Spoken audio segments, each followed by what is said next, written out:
Bueno, y de acuerdo ya a lo dicho por las autoridades de salud y lo que nos había generado expectativa y deseo de que sucediera es que ya van a vacunar a los menores en nuestro país. Así que vamos a profundizar en este tema para que usted tenga todos los detalles y pueda llevar a sus pequeñines lo más pronto posible. El doctor Roberto Salvatierra está con nosotros justamente para hablar de este tema. Doctor, un placer tenerlo en casa. Muy buenos días. Muy buenos días. Muchísimas gracias de tenerme aquí. Doctor, ¿cuál es el rango de edades como para tenerlo claro, verdad, que se procederá a vacunar y cuál es la vacuna que se aplicará en este caso? En este momento los estudios internacionales nos dicen que podemos aplicarla de niños de 5 años, obviamente, bueno, ya tenemos campaña de 12 a 17, pero básicamente los niños mayores de 5 años o cualquier población mayor a esta. La vacuna que se estaría aplicando en este momento sería la de Pfizer, ¿verdad? Cuando hablan de la vacuna de Pfizer, ¿esta vacuna es diferente a la de los adultos en sus características? Es la misma vacuna, lo que se ha visto en algunos lugares es que se puede ir reduciendo levemente la dosis. Nosotros en paciente pediátrico ajustamos la dosis a tamaño, peso, kilo, edad, entonces sí hay una pequeña reducción en la cantidad de medicamento que se termina poniendo en los niños. Ahora, ¿qué efecto, digamos, tiene esta vacuna en los menores, verdad? ¿Y cuánto tiempo tarda en reactivarse en el cuerpo de los más pequeños? Ok, normalmente la vacuna, el efecto secundario es lo mismo que con cualquier otra vacuna, la influenza, la gripe, la misma del COVID. Cansancio, un poco de dolor corporal, decaimiento, que es lo mismo que hemos visto en todos los grupos de edad, y se esperaría que aproximadamente entre 15 y 22 días la persona ya se encuentre con un grado de protección contra el COVID. Doctor, cuando hablamos de vacunas, ¿qué cambian las vacunas entre las que son para menores y las que son para adultos? En realidad lo único que están cambiando son levemente las dosis. En este caso que se está usando Pfizer, que es la que está siendo aprobada y se está usando en nuestro país para niños menores, entonces simple y sencillamente es un pequeño ajuste de dosis lo que está cambiando. Ahora, y digamos cuando se habla de estudios, ¿verdad? Porque esto ha sido, bueno, un proceso y que ha sido contra el tiempo en realidad. Por eso es que también se investiga cada grupo etario, cada grupo de edades, como para ver cómo se va atacando cada uno de ellos. En realidad las investigaciones se han ido haciendo no tanto cómo atacarlas, se sabe que la vacuna sirve en los distintos grupos de edad. Lo que se está tratando de ver, como en cualquier otro tipo de estudio en fase 3 y ya incluso en fase 4, es ver cuáles son las características y los efectos secundarios, ver si es cierto que puede afectar tanto a las personas, qué tipo de problema les puede producir, cuáles son los efectos secundarios esperables, los cuales en niños han sido los mismos, donde los efectos secundarios más importantes sabemos que se puede llegar a dar una miocarditis, que es una leve inflamación del corazón, pero esto es autolimitado, o sea, esto se disminuye con el tiempo y se ha visto en otro tipo de vacunación. Si bien es cierto, no se ve en toda la población, se ve también en población pediátrica, pero como le digo, es autolimitado, es una pequeña inflamación que se produce y se quita con el tiempo solita, ¿verdad? Ahora, doctor, si hablamos del sistema inmune, el impacto que pueda tener de acuerdo al Omicron en nuestro organismo, ¿verdad? ¿Quiénes están más propensos o más seguros, los niños o los adultos? En realidad Omicron tiene la característica de ser sumamente leve dentro de las personas. Lo que pasa es que ha atacado mucho a los niños a nivel internacional por el mismo hecho que los niños no tienen esquema de vacunación completo y hasta ahora a nivel internacional, especialmente los menores, son los que están recibiendo la vacuna. Ahora, mucha gente ha dicho, Omicron se está comportando como una vacuna natural y han dicho, ay, qué felicidad, pero pasa lo siguiente, cualquier forma de COVID que dé en cualquier persona está produciendo autoanticuerpos. Estos son anticuerpos que atacan el cuerpo mismo y en realidad están produciendo enfermedades reumáticas y efectos secundarios. Entonces mucha gente dice, bueno, ¿para qué vacunarse si los niños al final de cuentas van a tener una enfermedad menor, una enfermedad más leve? Bueno, porque si fuera solamente el hecho de hospitalización o no, o fatalidad o no, sería muy sencillo. Pero estamos hablando que tenemos repercusiones a largo plazo que se producen en las personas que llegan a tener cualquier forma de COVID. Eso sí es importante, quizá como que profundice un poquito, porque cuando la gente, es cierto, mucha gente dice, bueno, contagiémonos de una vez, la verdad que esto está teniendo muy poco impacto porque la mayoría de los casos han sido como una gripe, es más, muchos menos que una gripe, ¿verdad? Porque ni siquiera han tenido fiebre y un montón de situaciones diferentes. pero realmente entonces podríamos hablar, porque es a muy corto tiempo, de que pudieran haber estragos a futuro, a mediano plazo. Es que eso es una de las cosas que a nosotros más nos preocupa. Digamos, ya nosotros sabemos que los niños pueden sufrir del síndrome multisistémico post-COVID, que es una enfermedad relativamente grave que se produce en niños, pero estudios internacionales han encontrado que COVID, al igual que algunas enfermedades reumáticas, produce anticuerpos que terminan atacando el cuerpo, y tenemos enfermedades secundarias como procesos disautonómicos, que son disregulaciones cardíacas, disregulaciones del sueño para ponerse de pie, y también se han empezado a encontrar problemas reumáticos. Todo esto se podría evitar con la vacunación, porque baja la efectividad del virus realmente, y no esperaríamos daños a largo plazo, que no sabemos si en 5, 10, 15, 20 años vamos a tener estos niños que no fueron vacunados, que se infectaron viendo Omicron como una vacuna natural, y terminan así, viéndose muy afectados por la enfermedad, cosa que ya lo estamos viendo en algunas personas. Las secuelas de COVID son reales, y muchas personas que ya han tenido COVID ahora siguen con tos, siguen problemas cardíacos, no pueden subir gradas, y se les está dando seguimiento en muchos lugares, porque en realidad las secuelas existen. Ahora, doctor, ¿hay algunos niños que por ciertas condiciones no puedan ser vacunados? En realidad, al igual que cualquier otro grupo etario, personas que podrían tener riesgo de coagulopatías, o sea, que puedan hacer trombosis y todo eso, hay que tener cuidado. Ya es un sistema que nosotros conocemos, que personas con riesgo de coagulación pueden llegar a tener problemas, y de hecho la mortalidad en cualquier medicamento, incluso en una aspirina, en un acetaminofén, puede llegar a existir. Entonces sí es cierto, en personas que tengan el sistema inmunológico levemente comprometido o que tengan coagulopatías, lo ideal sería estudiarlos por algún médico y ver si son realmente candidatos a la vacunación. Ahora, ¿qué pasa con los más pequeñines, con los bebés en la casa? ¿Son propensos también a contagiarse de COVID? ¿Cuál es la política con respecto a estos pequeñitos? En realidad se ha visto COVID. El COVID más temprano que se ha reportado en este momento fue un niño que adquirió COVID de su madre en el momento del parto. Por dicha, este niño, que pasó en el 2020, pasó muy bien la infección, casi no le pasó nada, pero hay que recordar, los recién nacidos y los niños pequeños tienen sistemas inmunológicos muy débiles. Ya ellos por sí mismos son inmunosuprimidos. Entonces hay que tener mucho cuidado con estos grupos, porque al final de cuentas pueden sufrir bastante. Ahora tenemos una ventaja: la lactancia materna, como siempre se ha dicho, la primera vacuna del niño es la lactancia materna. Es sumamente importante. Entonces, si ya la madre tiene anticuerpos contra COVID, la vacuna de la madre puede pasar al niño, que eso es lo que nosotros vemos en otras latitudes, en otras enfermedades. Cuando la madre le da la primera lactancia al niño, muchos de sus anticuerpos caen sobre el niño, y por eso hay bebés que son más enfermizos, porque la mamá no tiene protección contra ciertas enfermedades. Entonces, si bien que más, los niños también los recién nacidos están siendo vacunados si sus madres están vacunadas o si ya sufrieron de COVID. Entonces es una ventaja que nos dan para fortalecer el sistema inmunológico de los mismos. Qué interesante, o sea, no hay que dejar de dar leche materna, menos en estos tiempos. No. Tenemos, doctor, y queremos compartir algunas de las consultas de nuestras amigas televidentes con usted para que nos evacúe todas esas dudas. ¿Usted cree, doctor, que las mascarillas que andan muy chiquitas estén bien para ellas? Su uso. Vea, Ven.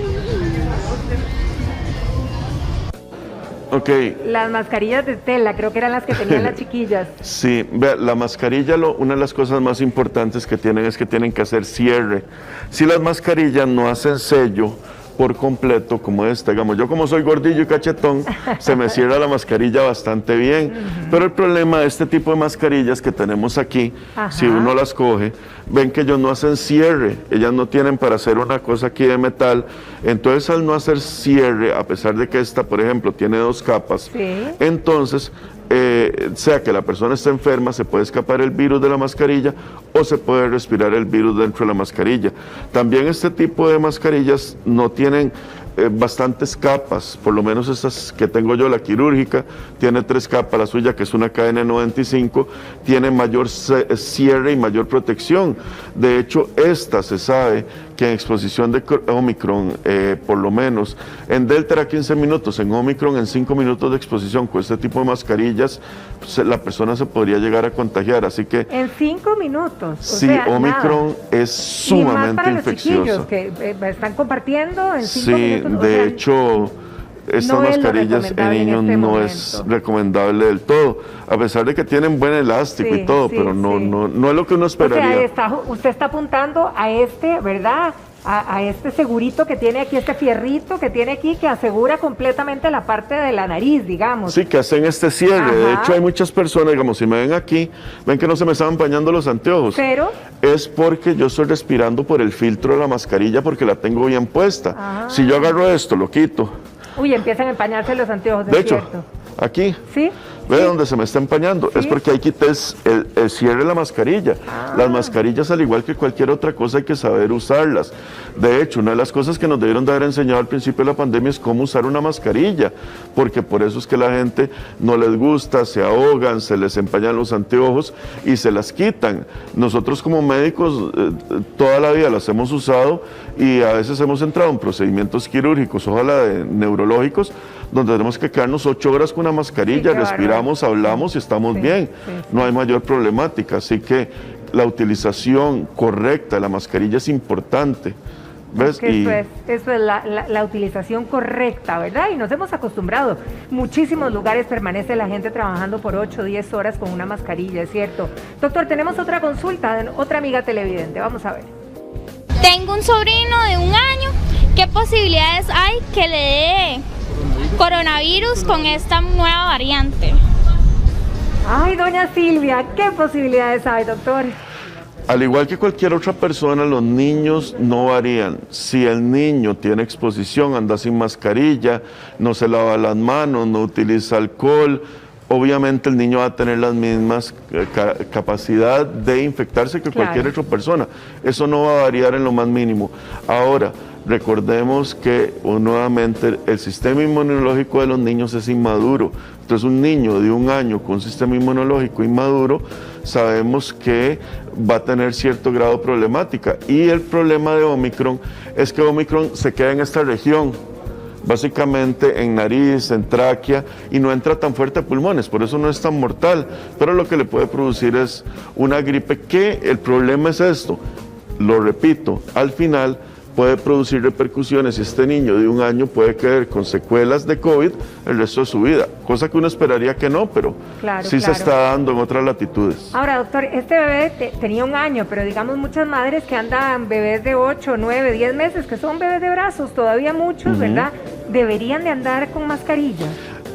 Eso es una pregunta que me la han hecho muchas veces y les voy a decir. Qué difícil el manejo con ellos. Sí, pero te voy a explicar. ¿Cuántas veces no hemos entrado a un centro de oncología pediátrico donde están los niños chiquititos, normalmente con leucemias, y porque el sistema inmunológico se les deprime, cuando utilizan quimioterapia uno los ve chiquititicos con mascarillas? Sí, es cierto. Eso es para protegerlos.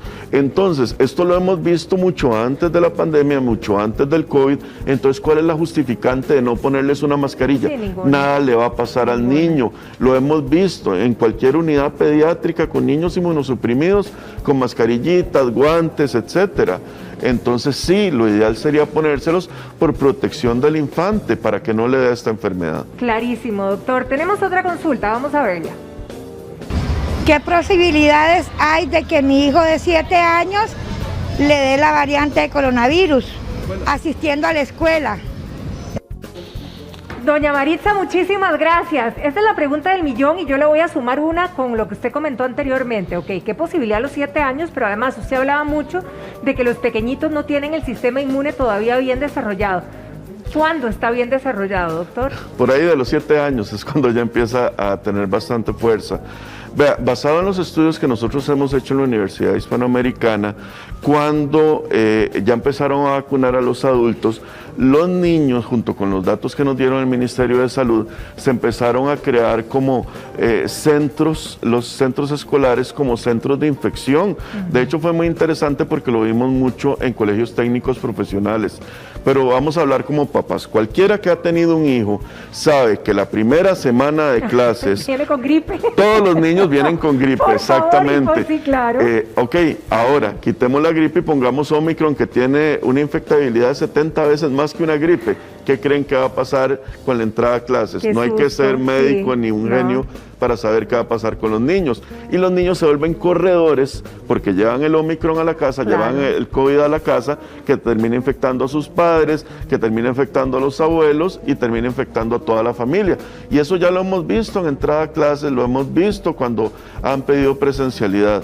Obviamente los requisitos del ministerio a nivel educativo yo no los conozco, yo soy médico, Claro, yo solamente claro. hablo de la parte médica, pero es obvio y todos lo sabemos, los chiquitos en primera semana de clases vuelven con gripe. Uno lo sabe como madre o padre de familia. Ahora, ¿qué le podemos recomendar a doña Maritza y a todas las mamás que estén en la posición de mandar, verdad, en estas edades a los chicos y que muchos ya los están mandando, de hecho, desde la semana anterior?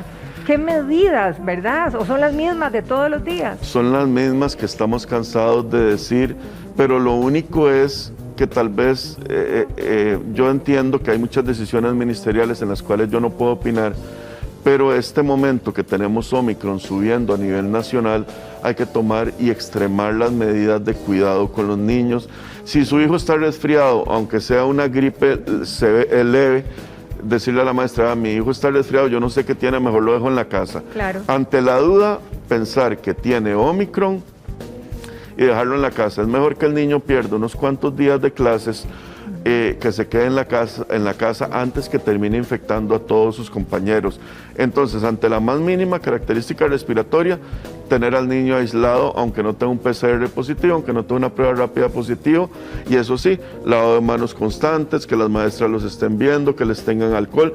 No sé si les habrán pedido alcohol en gel en los útiles, no tengo la más mínima idea, pero sería ideal si tuvieran alcohol en gel para que se estén limpiando las manos. Les están pidiendo un kitcito, de hecho es obligatorio llevar a los ¿Ves?